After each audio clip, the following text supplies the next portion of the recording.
So if we go now into your placement year, could you Yeah. tell us how hard it was to get your placement?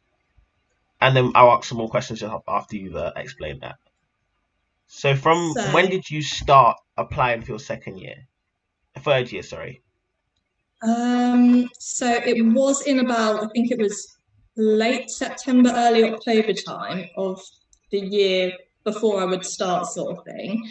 And there was slight guidance, like we had talks with placement advisors and things like that, and they would say what the best websites were to look on and how to sort your CV out. And you get support from your lecturers as well, in my case as well.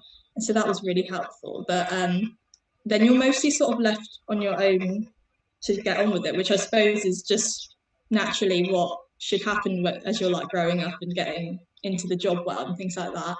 Um, so I was just applying on all different types of retailers because I wasn't just applying for fashion. I was applying for like supermarkets and like the vehicle industry and things like that. So and then it was quite a long process and a lot of work went into applications because for big companies especially they normally like have a 3 or 4 stage sort of job offer scenario. So you have to sort of do your CV, covering letter for every single brand and adapt it for every single brand, and then going through and you might have like a test or something like that, and then a phone interview or a physical interview or things like that. And I actually got offered the one for New Look, so I did about 3 different steps of applying, and then I went up to London for my like testing day with a group of about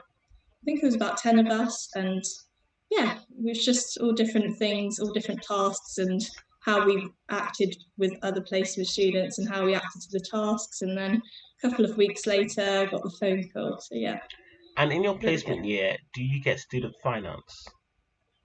Yes, you do get student finance. I think it's a lesser amount in general, but it's then again, it's dependent on if you're living at home. It's dependent on if you're living in London. And because I was living in London, you get a higher. It's as if you like go to uni in London, you get a higher finance so that you can afford to live there, dependent on like levels of how expensive things are. So yeah, so I got a fine loan. It was yeah, it was very helpful in sort of sorting my deposit out for my house and things like that. And are you happy you took a placement year, or do you think it could have been it wouldn't have affected your course if you did or didn't take it? I think that it was really valuable because it makes you stand out. If you haven't sort of had that experience, a lot of retailers sort of even now graduate jobs will ask for like a minimum of 1 year's experience in the field. So I think it's just been really helpful in putting it in my CV and actually putting my skills that I've learned into real life situations because it's all well like learning at uni, but actually sort of putting it into play, that's the best part about placement.